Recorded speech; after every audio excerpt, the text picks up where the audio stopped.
Welcome to another edition of the Basketball Teacher Podcast. Our mission is to bring you discussions on a wide array of topics in the coaching world to grow players on and off the court. You can connect with us on YouTube, Facebook, and Twitter, and also reach us directly through email at basketballteacherpodcast@gmail.com. Now, here's your host, Coach Mike Hernandez.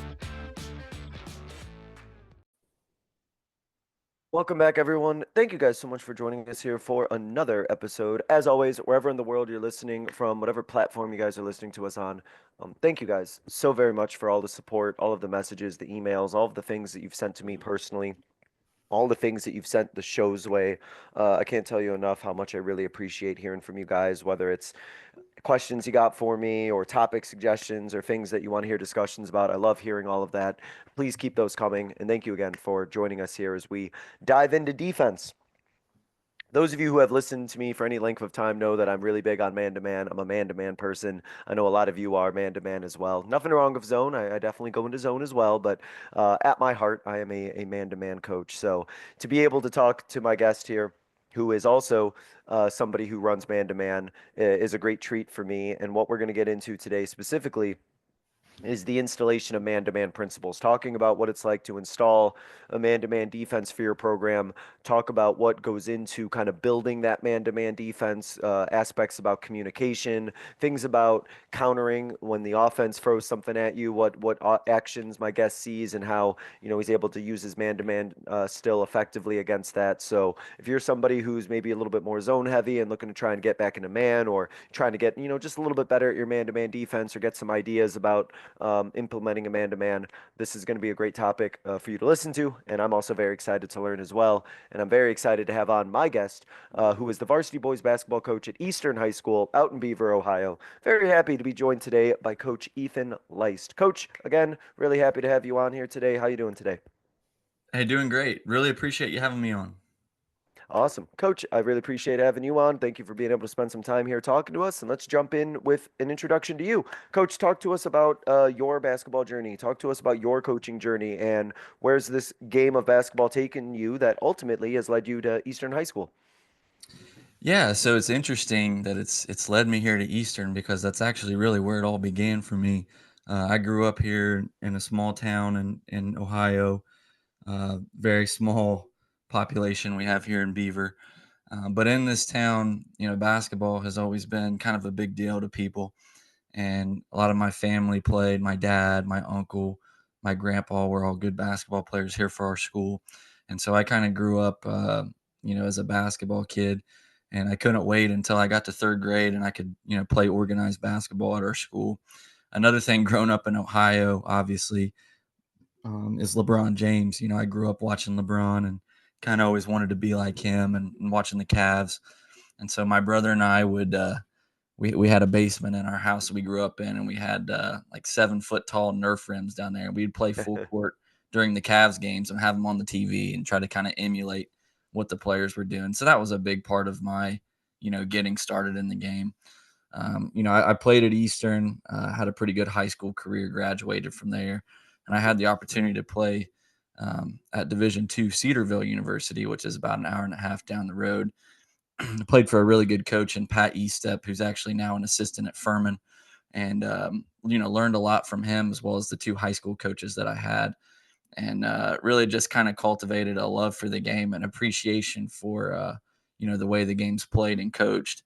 I actually ended up transferring to Kentucky Christian University. That's where I finished my career as a player, and my junior and senior year, I actually had the opportunity to be on the staff as a student assistant. Had a pretty good playing career, but I was going into education. I was getting ready to start my student teaching, and decided that I kind of wanted to get a head start on the coaching side of things. So that was all great experience. After I graduated from KCU, I got a job at a local school down in Kentucky as an assistant, and got my first teaching job there, and at Russell High School in Kentucky. And so learned a lot there. We had a good team my first year there. We won the district and made a nice tournament run. And so after that season, the job back home at my alma mater had come open. I applied, had really no idea if I had a chance to get it or not, but I knew I had a passion for the game Hmm. and really cared about that program deeply. And thankfully, some of the experience I had gained along the way helped me. And now, here we are. This is my third season that I'm in the middle of now. Got to give a shout out to my brother-in-law, Colin Porter. He's a point guard at Liberty University. I was just watching him before I came on here, Oh, and nice. through that, my lovely wife Allie, some more connections that I've been able to get through the game. So I really feel like God's blessed me with good connections within the game. Any good coach, you have to always be a lifelong learner, and you have to surround yourself with people who really know the game. So I've been fortunate in that aspect. Awesome, fantastic, Coach. One of the things that is always a common, talking point, always something of discussion, of course, is the aspect of culture. And I think that as coaches, either we're looking to steal maybe aspects of other programs' culture, or maybe looking to build, a culture from the ground up of our own. And I know that this word culture can be divisive, and everybody has their own interpretation as to what that word means. So I'm curious for you about the process of installing a culture that you wanted at Eastern. What do you think are the most important aspects to establishing a successful basketball culture? And in turn, how did you go about establishing that culture at Eastern? Yeah, this is a great question. And of course, like you mentioned, it's a big talking point, and it's one of the things that when you interview for a job, it's something they'll ask you about and something that you really need to have a good idea going in of what you want to do. A few of the things, ideas that I have when it comes to culture. The first thing is that you want to cultivate a love for the game. As I mentioned earlier, the beginning of my basketball journey started with just, my brother and I in our basement with, a couple little tykes hoops basically. And so, you want to cultivate a love for the game. Obviously, you can't, when you first get a job somewhere, you can't, go all the way down to the youth league and decide, what you're going to be getting that first year. But I think it's extremely important that you start from the grassroots and develop a good relationship with, the Pee Wee program, whether you run it or someone else runs it, developing a good relationship with them, the junior high program as well. You want to have a good system in place that's going to cultivate a love for the game. You want to get the kids engaged early. I think that's huge. And I don't think people talk about that enough. Another thing, as far as taking over at the high school level, whatever level you take over at, I think standards are huge for me. Hmm. I think that we could agree that when you set standards for people, people tend to fall in line and follow those standards. They tend to kind of live up to or down to the standards that you set for them. And so, as a in a position of leadership, I think it's huge to set high standards and to really show your players that you believe that they can reach those standards and expectations. And I think holding them to those consistently every day is huge. A couple other things here that I have is trusting in coaches. As a coach, I think it's very important. Something I probably didn't do very well my first year, to be honest with you, is letting them know that you care about them and proving to them that you care about them beyond just basketball. Because young people are very smart and they can tell if it's just a surface level care that you have for them. And so, you know, taking the time to develop relationships with them outside of the game, it's not easy. It's something that I'm learning how to do better. But I think that's huge. And then just having specific goals. When I took over here, the program was kind of in a tough spot. And one of the things that I really stressed from the beginning was, we have to believe that we can get back to a point where we're one of the elite level programs in this area. And specifically, here's what we're going to do to accomplish that. And I think if you can get them to buy into those things, that'll go a long way in kind of developing the culture that you want. Would you say that that process of what it is that you just explained, what was that like for when you really felt that your guys kind of like bought into that message? Was that something that they kind of, really bought into and sunk their teeth in right away, or was it a longer process for them to really truly feel like you thought, okay, you're bought in and we're really ready to go? It's certainly a process. Um, I would say it's not a popularity contest as a coach. I think a lot of coaches, they want the kids to like them. They want to be popular and all this stuff. And, that's natural. That's kind of the human nature thing to do. For me, I was fortunate because a good number of these players that I have actually knew who I was before. They grew up watching me Mm, play, or they kind of knew my story, and that's not always the case, but that no. certainly goes a long way. But I think over time, like, they've got to trust you. They got to know, one, that you know what you're talking about, which takes some time to prove. You may go through a half a season or even a full season or two where the things that you're preaching may be exactly what they need to hear, but they may not buy into that or believe it until they see, whether it's through a game situation or practice, they actually see it for themselves. Like, oh, he's right. He knows what he's talking about. And so it certainly takes time. I mean, it's not something that you're just going to come in overnight. Even for me, someone that they knew pretty well, and I like to think that they, probably respected some of the things that I had been able to accomplish in the game. It really didn't matter. You have to prove to them over time, one, that you care about them, not just on the court, but off the court. But you also have to, it takes time. Time will reveal to them that the things that you're teaching them really do matter. Well, it's interesting you bring that up because I've heard from players before, and players talk and players say, all sorts of things, but it's interesting to have heard from players or other coaches who I've talked to who maybe have players specifically. I remember a couple instances where, they had a coach at some point in their life who maybe had a lot of success somewhere down the line, and they had all these accolades or whatever, but to that player it was like, okay, what does that mean to me though? Like, you're That's coaching right. me now. What does that mean to me that you won, 3 state titles, in your past? Like, how does that affect what you're going to do right now? And You're exactly right. right. And So something else, coach, not to cut you off. no, One go more thing ahead. I wanted to throw in there is, you got to be able to admit when you're wrong, and that's something too that can be very difficult, especially for a young coach. Early on, I learned, and I already knew this going in. One of the things that I told the administration in my interview was, I know I'm a young guy. I'm not gonna try to fool you on that. When I got the job, I think I was 23, 24 years old. I was a young guy.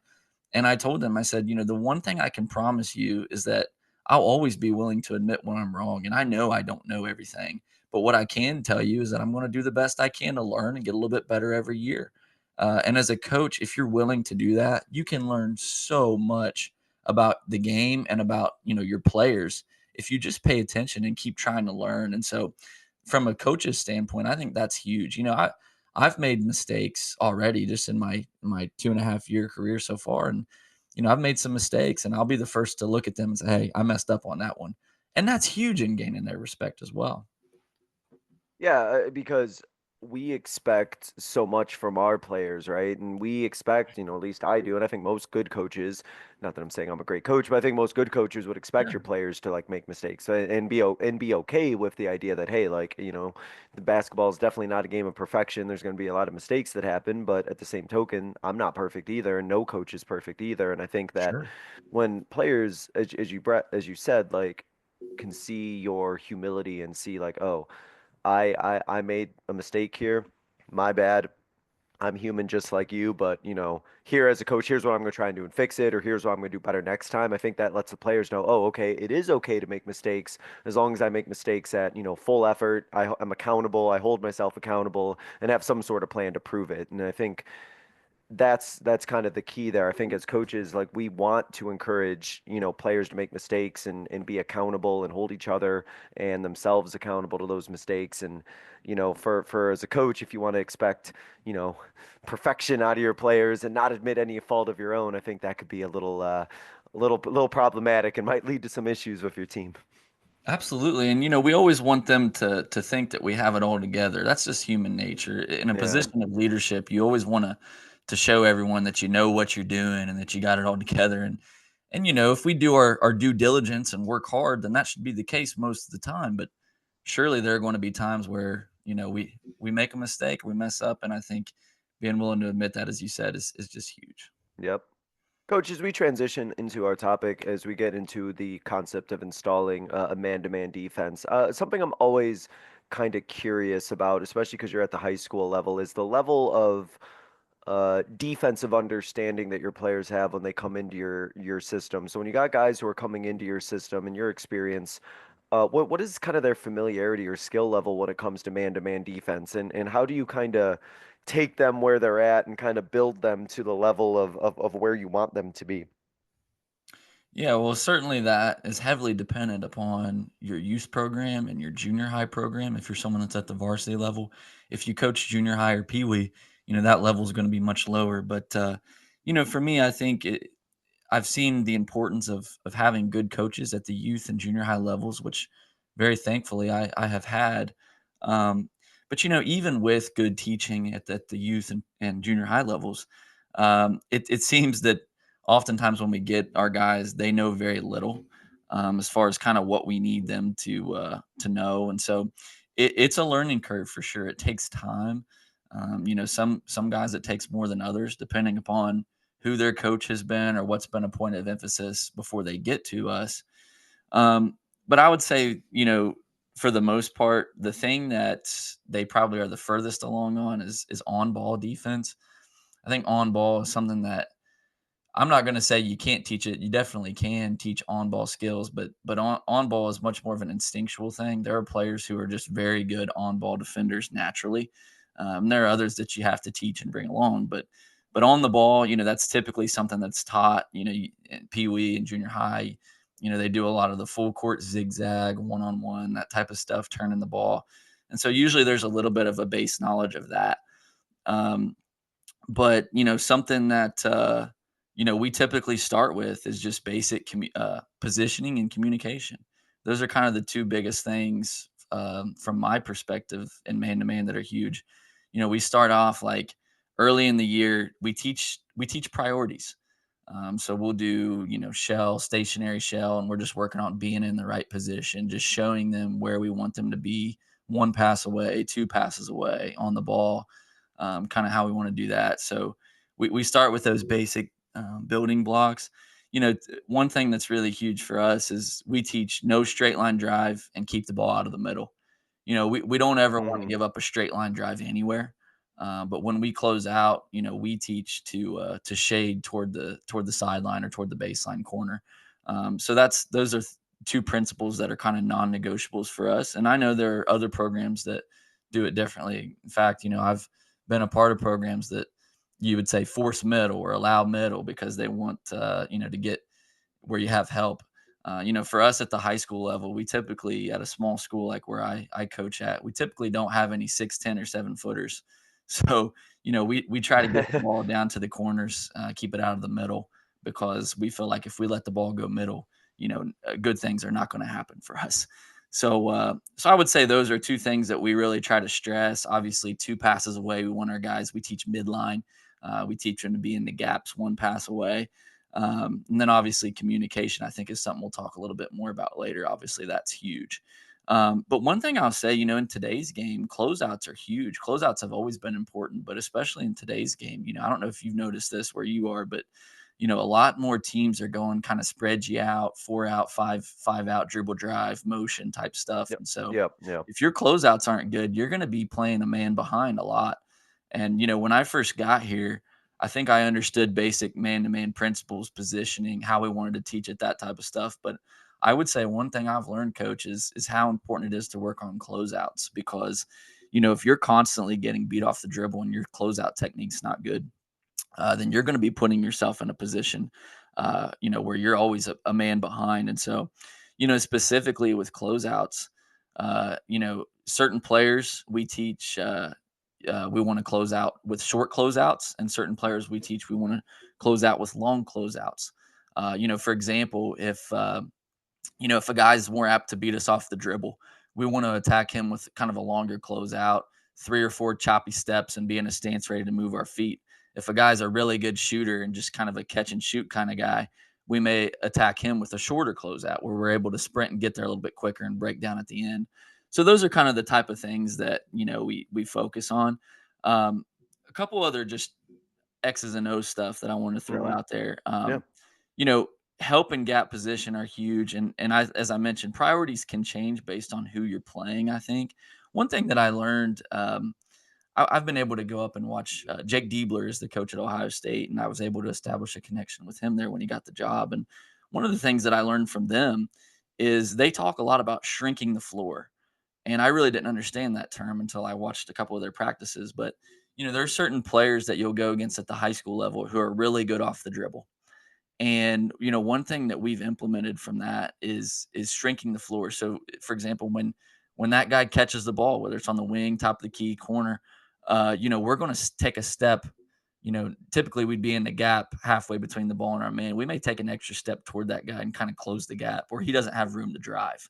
So those are the type of things, specifically based on personnel that you can implement. Another thing is, if you're playing against a team that has really good corner shooters, you may not want to help off the corner on a drive. If that guard gets beat, he's got to do his job and get back in front and contest. So those are some little things. And the last thing I'll say about teaching, man-to-man principles is the importance of winning the battle on the glass, rebounding. Um, Yeah, definitely. my high school coach, one of them, Tom Barrick, is a Hall of Fame coach in Ohio, and the term that he used is, and I had never heard it said this way, but he uses the term "win the line of scrimmage," and I just think that I've heard resonates. that before, but yeah, Yeah, yeah, that's an interesting one. Yeah. yeah, it resonates well, especially if you coach at a football school, I think. They'll understand what that means.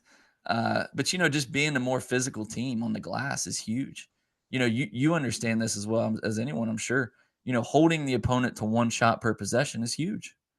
And so, being the more physical team, winning the line of scrimmage, being the aggressor on the glass is huge. And one of my assistants sent me a video the other day that was talking about box outs. And I don't know if it was the NBA or college. I think it was the NBA. Hmm. And he said that, and the stat said that box outs are um, down by a very large percentage. And so Really. it kind of, I think it is kind of a lost art, but that's something that we really try to stress as well.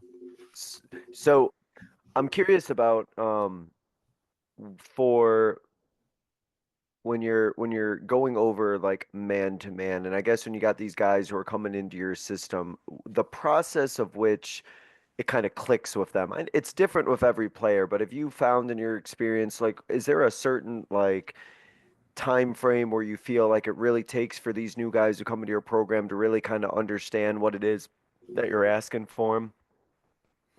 Yeah, it takes time. And, one of the things that I've learned is that you have to start really simple.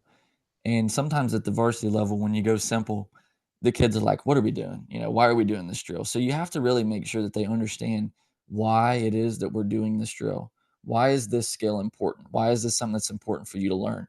And so at the beginning of the season when we get our guys, and some of this depends on if you have a young team or an older team, but when you're first taking over a program, it takes time. I mean, honestly, coach, I would say for me, it took about a season and a half to really get the guys to where we wanted them to get to defensively. And some of that depends on your personnel, experience, all that type of stuff. But I'll say this: when we start off early in the season, we do a lot of breakdown stuff. For example, we'll do, some closeout stuff where it's just kind of your basic, two-line closeouts. You throw the ball, you go close out to the ball, you kind of mirror the ball with your hands. The next guy throws the pass and does the same thing. That type of stuff where you really break it down. Early in the season, we do a lot of 3-on-3 stuff. And I know, some coaches are against 3-on-3, some like it. I don't do it a ton, but we do it a lot at the beginning just to teach positioning. We'll throw to a wing and exchange away. And we're teaching the guy who's guarding two passes away. When the pass goes two passes away from you, you turn and sprint to midline. And then when they exchange, you sprint up the line, close out the gap. Those type of things, we break those things down early and keep it really, really simple with them. And then I think, once they start to get those basic principles, you don't quit teaching those principles ever. But what you do is you kind of advance the nature of the drill so that they start to get after they start to get the concepts so that they're still working on that skill every day. But then you're advancing to do it in more of like a live situation. For example, early in the year, we'll do those breakdown closeout drills. And then as the year progresses, and they learn the way we want them to do it, then we'll start incorporating that into like a team drill or a live type drill where it's like, okay, if your closeouts aren't good, we're going to stop you and make sure you're doing it right. But you always want to progress toward like a live situation. So I would say as the year goes on, in practice, you start to see it improve once you kind of hammer home the way you want them to do it. But I'll tell you what, man, in games, it takes time. You may start to see it in practice, but you may not start to see it in a game until weeks or months later. And that's just the nature of coaching. I'll give you a couple drills we do. I think one of the questions, you mentioned about what are some drills you do, and I've already listed Hmm. a couple, but a couple that we Yeah. do every day that are kind of like non-negotiables for us, Coach. And this one's probably my favorite. The first one I'm going to give you, it's called perfect possession, and this was something that we did my first year in college at Cedarville University, and it's stuck with me ever since. Is Coach Estep, he would put 3 or 4 coaches on the baseline, maybe 1 or 2, at half court, and we're just in a half court, kind of 5-on-5. You may put the offense in a set, or you may just let them go 5 out. And he would put 30 seconds or 35 on the clock, and it's called perfect possession. And if at any point in time one of the coaches sees a guy not in a stance or not talking or not in the right position, or somebody gets their face cut or somebody gets back cut, somebody gets hit with a screen, doesn't call it out, and so on, um, then you would just reset it. We know we'd run, we'd get right back in the drill, and we'd keep doing it until it was perfect. And I thought that was huge because you're really teaching them, if all 5 guys are connected and we're all engaged and we really give 100% effort for 20 or 30 seconds, we can be really dangerous defensively. And so we do that drill. We may start out with shell and then we'll go right into perfect possession. And one thing, I don't know if I mentioned this earlier, but one thing that's really important when you look at like shell is anticipating and being there on the catch, not on the pass. So we want to already be there when the catch is made. And that's something that we enforce. And then the other one is just basic 4-on-4 box outs. Just kind of getting in the habit of, because those things aren't natural, just getting in the habit of hitting somebody when a shot goes up. So those are a couple Well, things we do every day. you you brought me some flashbacks, Coach, because you talked about moving with the ball, and I'm thinking about some things with my team this year, and the just moving a little bit too slow on the pass, right, and just Yeah. just not quite being there, right, and moving with the ball and everything. Because I think, it's funny. This is maybe a little bit of a tangent on my end, but I hope you can humor me a little bit. But it's always interesting to me to hear coaches or see coaches who will sink into a zone of some sort. But to me, my thought has always been, the traditional, like, oh, we're just going to fall into a 2-3. But my thought has always been like, well, you can't really do a 2-3 unless you know how to play man. You can't play zone unless you understand Yeah. how to play man to begin with. And so it's always interesting for me to feel that, like, oh, this is just the easy, safe way out. We'll go and, do this zone and we'll, make it work. But it's like, if you don't understand man-to-man principles, how are you going to put that zone? I've always thought that I can only put a zone in if they understand man-to-man first, Oh, and then yeah. they can get in the zone. But it's just interesting to me to see when people kind of do it the other way, because I don't really know how that can even really work well. Maybe it doesn't work well. Maybe that's why. Oh, I completely agree with you, Coach. Completely agree. And I'm not anti-zone a bit. No, I We'll put go it zone in. in I'll throw some situations. zone in there. Yeah, Yeah. absolutely. But I feel confident in the man that we run that we Yeah. can go switch into a zone and be okay. Um, I but think if no, you're go ahead. if you're someone like you and I think using zone situationally can be very beneficial for you, to kind of throw a change up every now and then. And something funny I always tell our guys during scout, I tell them, hey, if the fastball is working, we'll just keep blowing it right by them. But if we need a change up or a curveball, we're going to have this zone ready.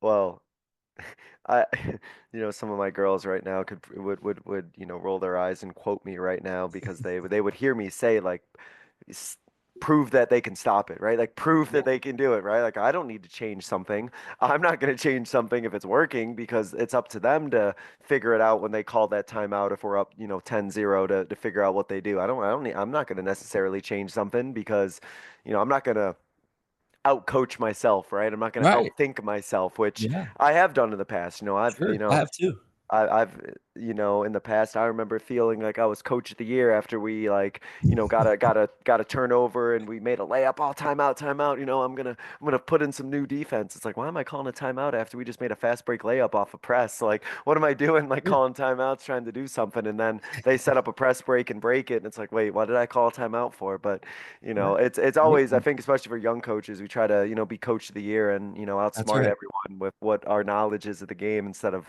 letting our players play and trust in them. So, no, That's a it's great funny. point. I Um, agree. how do your practices, Coach, kind of build throughout the season? How do you kind of, you installed a man-to-man and you got the man-to-man going, but like how do you kind of like keep it going and like keep things refined, keep things fresh, keep, sharpening that man-to-man throughout the season? Kind of talk us about kind of your practices or kind of like your year-long practices as well and how kind of man-to-man is always an emphasis on those.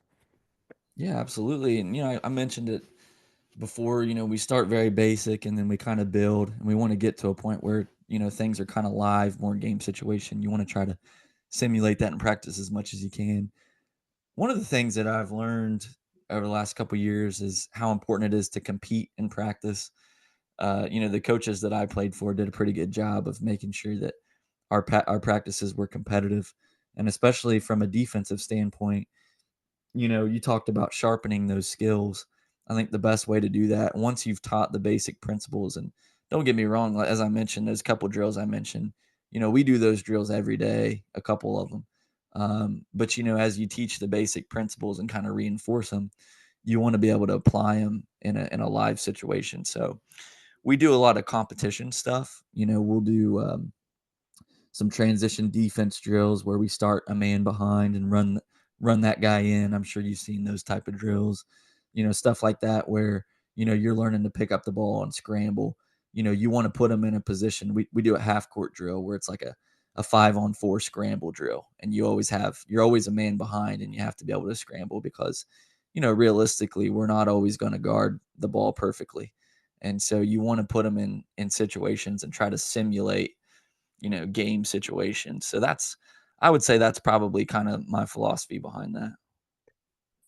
Talk about some of the like game situations. Are you talking about like the setting up like game-like situations with the clock and everything that you're running, or what kind of like situations do you put them in to replicate those game-like feels? Yeah, sure. So, one of the things we do, as I mentioned, is we'll put them at a disadvantage.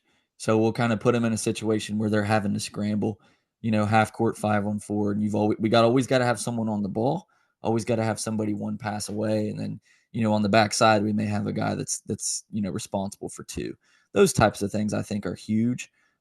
We do another drill that I actually got from Liberty University, where my brother-in-law is, where we'll start a guard in the slot with the ball, and we'll put a defender on his hip. We're simulating that guard has gotten beat off the dribble, and we'll put an offensive player defender in the corner. We'll put an offensive player and a defender in the opposite corner, and we're working on stunning on the drive. So as that guy beats his man, he's got him on his hip or whatever. We may not want to help off the corner, so we're going to stun at him. Give that guy a chance to recover. Make that offensive player shoot over him, and then we get to our spots and box out. Those types of things, where you kind of set them up in a 3-on-3 or a 4-on-4 situation, I think are big. Another thing we do, coach, is Mhm. I mentioned the 4-on-4 box out drill. So we'll put two defenders at the elbows, two defenders on the blocks, and then four out. Two offensive players in the slot up top and two in the corners, and we'll pass the ball around. First time we'll go stationary. We'll just see if they're moving on the pass and they're there on the catch in position.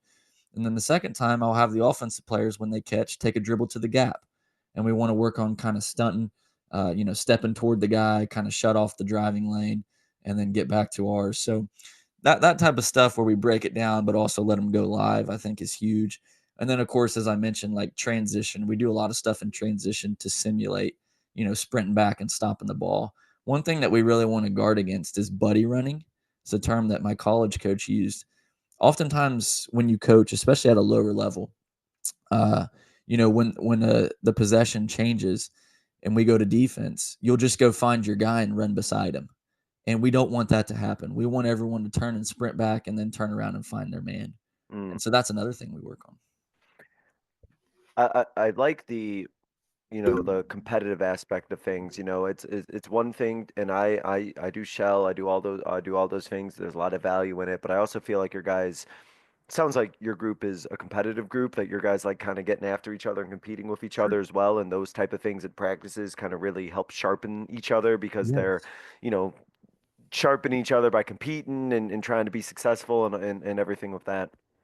Hey, one thing I'll mention, coach, to that note is, Yeah. I learned this in college because we weren't really able to do this as much in high school, but, splitting your guys up evenly. instead of putting your top 5 on a team and then your second 5, your Yeah. JV or whatever, splitting them up evenly in practice. Obviously you can't do that all the time because you want to build some continuity with your first group. But anytime you get a chance to split them up evenly and compete, I think it really helps build that culture that you're talking about.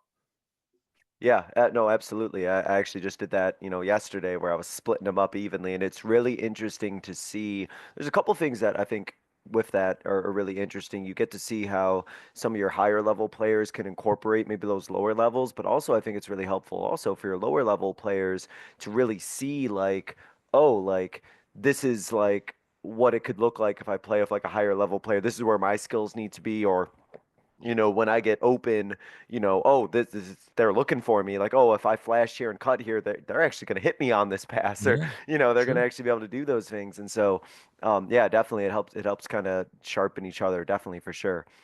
We've alluded to this a couple times, Coach. Let's kind of get right after it specifically. Talk about communication.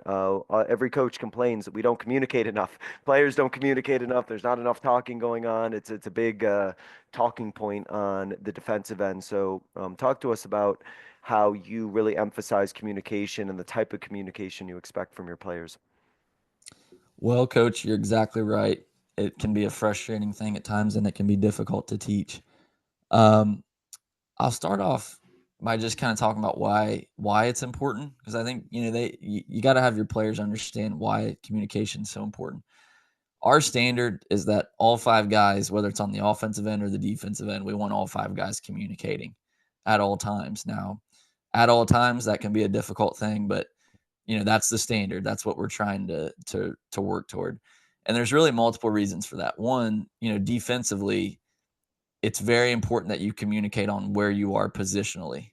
And so, that's something that is kind of priority number one, letting guys know where you are, letting them know, if a screen's coming, if you're in help, you're one pass away. Uh, you know, Positional wise is very important. The second one is that I think it raises the overall awareness and energy of your team. It's not natural for most people to be a great communicator on the floor, so it takes a lot of work to build that. But if you've ever played against a team, coach, I'm sure you have as a player and a coach, a team that's just kind of like obnoxious, like they're just all of them are just yelling the entire time. It's tough to play against a team like that, and that's something that we want to be tough to play against, and communication goes a long way in that. And then the third thing is I think it eases nerves. What do you think about that? I mean, as a player, is like if I start off the game just talking really, really loud from the beginning, it helped me calm down. Have you ever noticed that? Uh, no, I mean that's an interesting point. Kind of elaborate on that. So Well, you go I ahead, go tell ahead. our guys, like, I think I noticed this like when I was a junior or senior in high school, and I thought, you know what, I'm just going to be, because my coach had been on me about it, and I thought I'm just going to be obnoxious this game and just talk loud the whole game.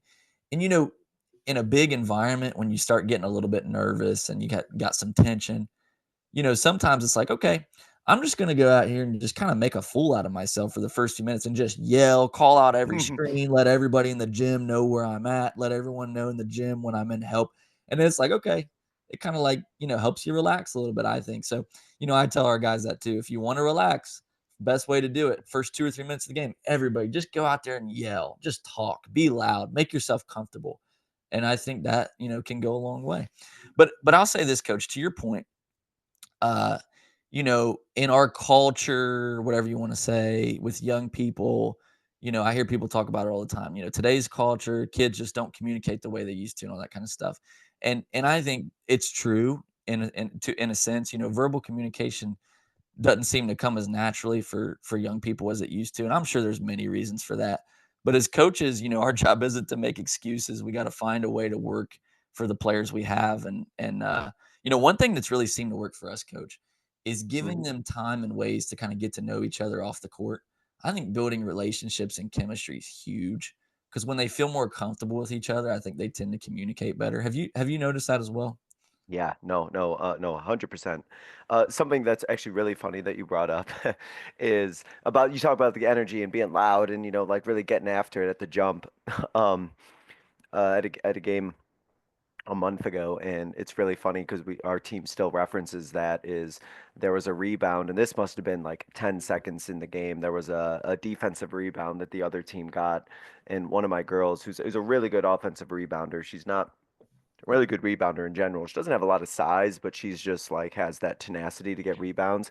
Yeah. So the other girl gets a rebound, and my girl just gets a hold of that ball, and it's a jump ball, but she's holding the ball the whole way and brings the other girl to the ground. She has the ball the whole time. She just rips it, she's just ripping for the ball and literally takes Yeah. the other girl to the ground for it. And the other girl just has this wide-eyed look of like shock on her face. And I was like, all right, that's all it took. That's all it Yeah. took to set the tone right there. It's like, all right, there That's you go. right. First 10 seconds, you let her know that every ball, if you put it in front of her, if you put it in front of you, you're getting after it. And Yeah. it ended up where a few plays later, there was that same rebound opportunity, and I don't think that girl even went for the ball.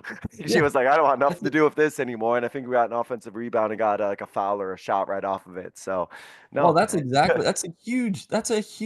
great point. I mean, you're exactly right. It makes a huge difference.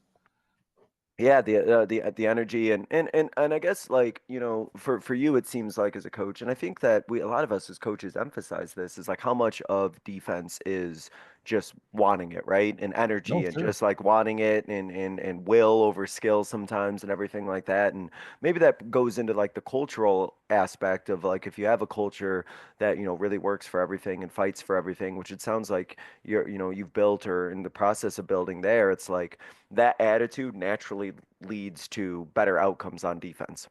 Yeah, you're right, coach. Two quick points to finish up the topic of communication. One thing we always try to do is we try to find a guy who we feel is one of our leaders. He may not be our best player, but somebody who we feel kind of exudes leadership and is willing to hold other people accountable, which takes some confidence.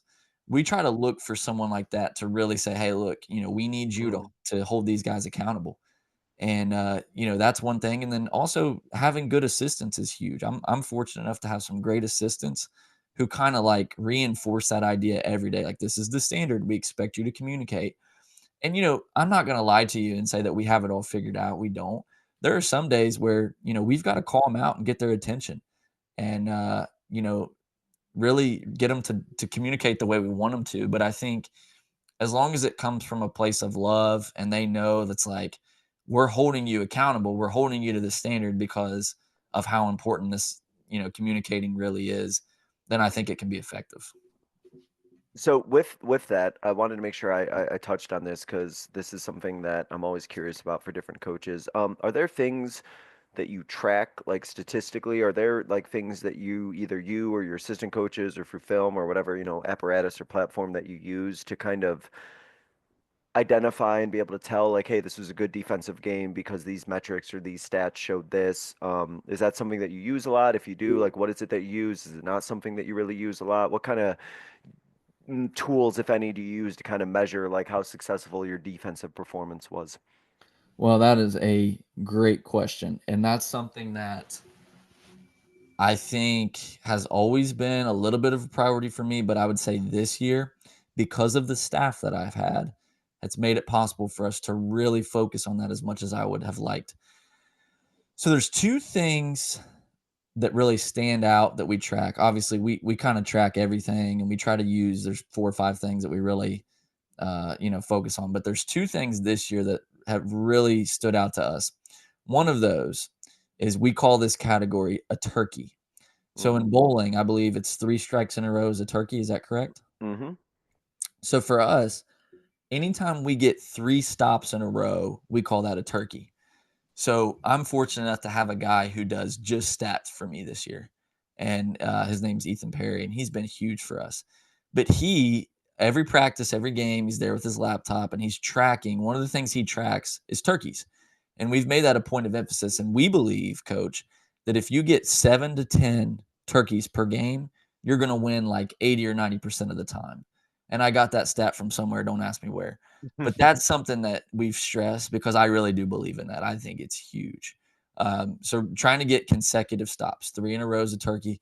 If you get 7 to 10 turkeys in a game, you've got a really good chance to win. Another thing is just rebounding. We always feel like if we win the rebounding battle, we're going to give ourselves a really good chance to win. And, we actually had a game last week where we did not win the rebounding battle. Fortunately, we still won the game, but, we pointed that out to our guys right away. It's like, don't expect to win many more games if you don't, do your job on the glass. So Yep. those are the two things. I could go into more, but those are really the two things, Coach, that we stress.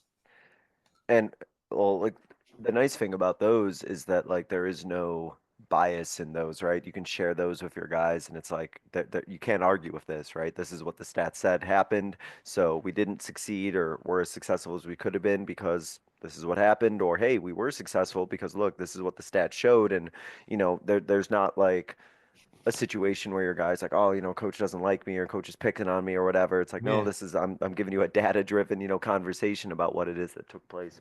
Very objective, black and white, but I'll tell you, those things still happen. Mm. No, That's they the do, right? You coaching. could you could say it's, based, but hey, like this is what the stats say. Like, oh no, coach, you're picking on me or Yeah. Oh, whatever. It's yeah. like, no, I'm just telling you what the information is, right? Ah, Exactly. goodness. Talk to me, coach, here about what do you see offensively? I know you kind of alluded to some of like the the spacing and the spread and some of like the five out, type of offense you see, but what are some of the offensive actions you see against your man to man, and how do you kind of adjust and, kind of make sure that your man to man is successful regardless of what is thrown at you? Yeah, another great question. I think there's been a shift probably the last 4 or 5 years, I'm guessing. We see a lot of 5 out, 4 out motion. Obviously, most teams have one or two guys that can really score it. So you'll see a lot of ball screens at times. We see that. And then lately, the zoom action has kind of become like a fad that everyone's going to, which, I like. I like those things also. But we see a lot of kind of like five guards. A lot of teams play fast. You'll see some teams with a big every now and then. And obviously, you'll have to adjust to that how you want to guard the bigs. Um, but coaches are starting to get really innovative with their offensive actions at this level, which definitely presents some new challenges on the defensive end. So there are definitely times where we have to make adjustments based on who we're playing and what they kind of look to do often or do well. But for the most part, we tell our guys that we really try not to change too much. We feel if we bring the effort and guard well and everybody kind of does their job, we'll find success. Um, and where you'll see probably the most variation is if you play a team that like does a lot of ball screen stuff for their one or two leading scorers. How do you want to guard that? Do you want to switch? Do you want to trap? That's just kind of based on personnel. But a major focus for us, coach, is positioning off the ball. And I mentioned it earlier, moving on the pass, not the catch. So like if you wait until the catch is made to move to the right position, you're too late. Hmm. So if we're moving on the pass and we're there on the catch and we're always in position, I think it's amazing how much you're able to take away if you're always in the right position. So that really like solves a lot of problems. On the ball, I think it's really about dictating what the offensive player does. I think far too often we think of defense as like being on your heels and like reacting to what the offensive player does. I think it's, being proactive on the ball is huge. There are a lot of players who it's difficult to do that with, Yeah. that are just great offensive players. But there are others that if you like really aggressive and get up in them and kind of shade them to his side, or for example, like when they pick up their dribble or hold it up above their head, you get up underneath them and take away space. Then I think it's amazing what you're able to take away. And then one last note, like on game, maybe we could talk about it for a minute, like game planning, scouting. I've found that some coaches spend a lot of time like like planning based on the opponent and what the opponent does, and then there are others who do very little. And I think for us, we want to get a balance because you got to stick to your core values and do them really, really well, but you also have to scout and be prepared for what the opponent wants to do.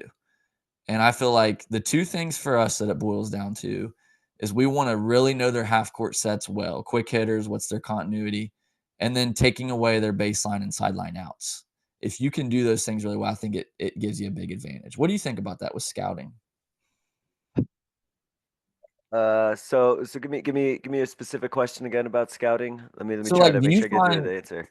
like as a coach, do you find that it benefits you to like spend a lot of time, focused on what the opponent does? Because like as we talked about it before we started, there'll be times where you may play 2 or 3 games in a week, maybe more. So how much time do you spend like focused on the opponent as opposed to like more just, well, we're going to focus on what we do? I put more of an emphasis on what it is that we will do usually, just because I know with the makeup of my teams usually with my girls Right. is if I start to tell them more about the other team or the other players, it will get in their head more. They'll start to think more about what the other team is doing, and I can almost see them on the court like thinking too much, right? They're Yeah. thinking too much about like, wait a minute, wait, what did coach say? Wait, this is gonna happen, then this is gonna happen. So I got it, and then all of a sudden they get blown by something, or they miss a cutter or something happens because like I can see them think too much. And I think depending on the level of your team and the makeup of your team, it will vary. But I think at Yeah. least I found in my experience, if I talk too much about what the other team does, it almost sends a message to my girls that like, hey, you're not good enough. You better absolutely know what this other team is doing because I have Yeah. no trust in you. So you Yeah. better know exactly what this team is doing. Otherwise, we're in big trouble. Whereas in other times where I've just said, hey, let's hammer in what we're doing and let's make them play us Yeah. versus us playing them, I think has been more beneficial to me. I'm not saying that's the right way to do it, but I feel like my girls just play better, feel more confident when I feel it's like, hey, we're not playing them, they're playing us, sort of thing. Oh, I agree 100%. And that's what I'm saying. Like, I think you have to have a balance because I do think it's good. Like, for example, we try to really scout, like I said, their out of bounds plays and then what they kind of like to do in a half court, like offensively. But outside Hmm. of that, and then obviously, we'll have a good idea of are they a zone team or they a man team? What do they do defensively? But I think you could really do yourself a disservice if you spend too much time worrying about the opponent. And I think a lot of coaches do that. Well, yeah, and the one I remember last year, this is funny. Last year I had one of those situations where I did spend just not like a lot of time, but I did, put a little bit of emphasis where there was one game where the other team like did something that was I forgot exactly what it was, but it was like way out of left field offensively, like something Yeah. that like they had like never really thought about before. But I only need to spend a few minutes on it and be like, okay, what would you do in this situation? And to me, I think that's also something that's helpful is you could give your team like, hey, this is what this team is gonna want to do. What would you do in this situation? Or like, what would you like, respond to? And like kind of give them some opportunity to like brainstorm it, Sure. which is also really fun to like kind of see what your players come up with. Like, hey, like when this team runs this, what is it that they're trying to get out of it? And so, okay, what would your response be defensively? Yeah. So I've done that before. I had like a fun situation where I had a team that we played last year where their starting five had four girls that were left-handed, left Oh, hand dominant, wow. left That's hand rare. dominant, right? So I was like, wait a minute, okay, so what if you do force them left, just know like that's what they want, like little things like that. But Yeah. it's always interesting those like little wrinkles that like kind of get thrown in. Yeah. I wanted to And ask Coach. Go uh, no, go ahead. You had well, I something. was gonna mention the left-handed thing, coach. It's funny. We played against a guy last week who goes left and is a very good scorer going left. And all week we talked about you cannot let him go left. He does everything going left. And come game time, we let him go left far too often. And don't you think it's just awkward? Like you can focus on it all week, but it's so awkward because typically, you know, you want to not let somebody go right because most people are right-handed. So it's like you can work on it, you can enforce it, but then when you get out there, I feel like it's just so awkward guarding someone who's left-handed. Yeah, well, it's just such like like change of like pace, right? It's like Yeah, 90 to 95% of what I face is, is people are right hand dominant. So you just like muscle memory tells you to position exactly. yourself in a certain way. It's like, oh, wait a minute. All of a sudden they just blew by me in their in Yeah, their left hand, right? So it's yeah, like, oh, oh shoot. yeah. Um, real quick before we hit our concluding segment, something I wanted to pick your brain about because like me, you also will sprinkle in a little bit of zone here and there. So Yep. kind of talk through your thought process of like where you feel that like zone is helpful for you and when where you kind of fall into your man to man. What's kind of like the dynamic of kind of balancing those two? I'd say what zone we play is mostly based on our personnel and not so much theirs. Usually we'll have usually two, probably not more than two, like half court zone looks, maybe a zone press or two that we'll throw out there every once in a while. But typically it's based on the personnel that we have, what zone we choose to go with. And then, when you throw it out there situationally, well, for example, if you're playing against a team and you're just getting beat off the dribble, you're getting torched off the dribble, and you're not able to keep them out of the paint and man, which, we hope never happens, but that definitely happens at times. Then you'll go zone some to try to really prevent the ball getting inside. But even then, you're at a risk for, I feel like when we go zone, we have a hard time rebounding. That's just something that I feel like, and I think it's because you're not matched up with someone, so you got to go find someone to box out. Um, so that can be difficult at times. I think going zone every now and then just to switch up looks. If we go zone and a team's on a run and we switch to zone and it causes them to pull the ball out and say, okay, what are they in? What do we want to run here? It kind of is a way of slowing them down a little bit. Yeah. Another thing is situationally, like out of timeouts or out of quarter breaks. Maybe say, okay, we're going to go with this zone here where we trap the corner or where we trap the first pass, to try to throw them out of what they're wanting to run. Because typically a coach is going to draw up a play at a quarter break or draw up a play after a timeout. So going zone in those instances to kind of take away what they want to run can be good too. So I think situationally it can be a very good thing. And to be honest with you, Coach, as a young coach, that's something that I'm always trying to get better at, because I definitely don't think I've mastered that yet. But that's a skill as a coach that I think comes with time and experience, and we've had some success with doing that. Yeah, I mean, it's always like, when do you want to like switch things up a little bit, and when do you want to like put this at them? Like, ooh, like okay, they called a timeout to try and beat our man. Ooh, let's put a zone in, like. Yeah, But you kind get of a into chess that match. point where you overcoach yourself, right? It's like, wait, but they Yeah, haven't beaten our man, so let them exactly. try and figure something out before I give them something different. And no, I agree. Like, And the trust me, same can apply with zone. If you go zone and they just cannot figure it out, the same could apply there. Yeah, no, and I've emphasized this a few times, and I hope those who are listening definitely are very clear on this. I have definitely overcoached. I've definitely outcoached myself. I've beaten Yeah. myself coaching of quite a few times, especially when I was younger, where I thought that I had to make all these ingenious decisions or ingenious moves, and all I did was just like, oh, well, all right, I was gonna call timeout and put in this new press, and all of a sudden they just broke it, and oh, okay, great. Yeah. Well, I look like a fool. I was the one who called a timeout, and they were the ones who just scored right off of it, sort of thing. So, I think we I, can all relate to that, Coach. yeah, no, let your players play, right? Yeah. Trust your players and let them do the things that are going to bring success to them for sure. To wrap up, Coach, there's a couple of questions that I ask every guest, so I'll go ahead and start here with this first one. Thinking back on your coaching career, what is a specific moment from your coaching career that you think by sharing our listeners would be able to learn from? Well, you know, I don't know about a specific moment, but there's something a mistake that I probably made my first year specifically that I think, I wish I could have gone back and told my younger self this. When I took over the program, I really wanted to be kind of an authoritarian. And that was for a couple of reasons. One, being a young guy, I felt like I needed to establish my authority.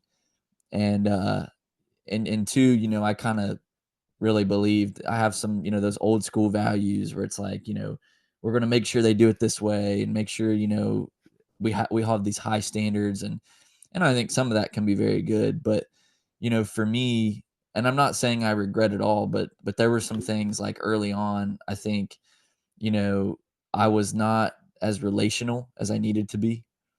And Mm, I found that caused some issues. And thankfully, I've had no big issues over my 3 years. But I found that I, it wasn't as effective as what I needed to be my first year or so, because I was really focused on doing everything right, and holding these high standards and making sure the program was turning in the direction it needed to. And I think like I said, a little bit of that can be healthy, but I think as a coach, we have to remember why we're doing it, you know? And I think the reason why we're doing it is for the kids. We want to teach them. That's why I love the name of your podcast. It's like we're kind of a teacher first, and teaching them about life. Obviously, the game's a big part of it, but I think if I had to go back, I would have focused more on the relationships, gaining the trust, getting to know them off the court, and that's something that I've tried to do a better job of recently. So that was probably a big lesson I learned. Awesome. Appreciate you sharing that, Coach. To wrap up, I give every guest what I like to call a 60-second soapbox, but that's more so a catchy title, more than a time limit I'm going to hold you to. But I like to use it kind of as a platform to allow you to get out kind of a final thought, a closing message, some final idea that you like to leave the listeners with. You can take it any direction you want, coaching or basketball otherwise. It's your soapbox after all, so I'll let you take it any direction that you wish. But, Coach, I'm going to go ahead and give you the floor, and I'm going to let you go ahead and take it from here. Well, thank you. And I'll say it again. It's been my pleasure to be on your podcast. I've enjoyed this conversation very much. But what I'll say is I think a lot of your listeners are probably coaches. And I'll say this, being a third year head coach, I still got a lot of things to learn. But what I will say is that, coaching can be very difficult, and it can be very stressful. And it can really take a toll on kind of your relationships and kind of your life outside of basketball. And so what I would say to any coaches out there listening is, you're doing a great job. The effort that you put in, sometimes it can go unnoticed, but I think if we always keep our players at the forefront, remember why we're doing it, why we love the game, I think that can kind of remind us of what we're doing and kind of the mindset we need to have. But I just want to say that I understand how stressful it can be. We're all kind of in the same boat. I'm sure we can all relate. The sleepless nights, the stress, the situations that really there may not be a right answer to.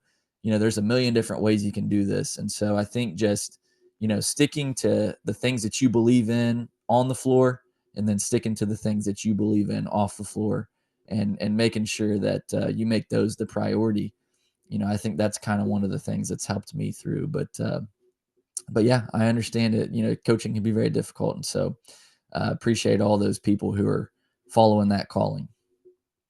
Love it. No, absolutely. This is in many ways a very unforgiving job, right? You have to find your own uh, path and your own appreciation for it. That intrinsic motivation to continue sometimes is Yeah. what keeps you through. So, no, I agree, and I think that, and I'm sure you know this too, that we lose too many young coaches and new coaches who get disillusioned or they get pushed out for various reasons, and I think there's a lot of potentially great coaches out there who, unfortunately, through the politics or through whatever the extrinsic pressures are, have been kind of pushed out of this profession. And it's a shame because it's our kids who lose out in the end when those people leave.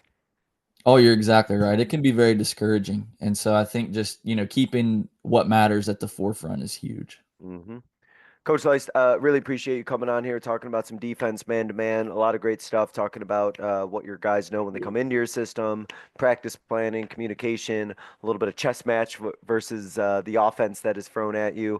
I love hearing all the things that you said, wrote down some notes for myself to kind of reflect on and think on as well. So, Coach, best of luck as you continue this year, continue on in your journey. Really appreciate you coming on and sharing some knowledge with us. Best of luck going forward. Thanks, Coach. Thank you guys so much for listening. This was another edition of the Basketball Teacher Podcast. We will see you guys next time.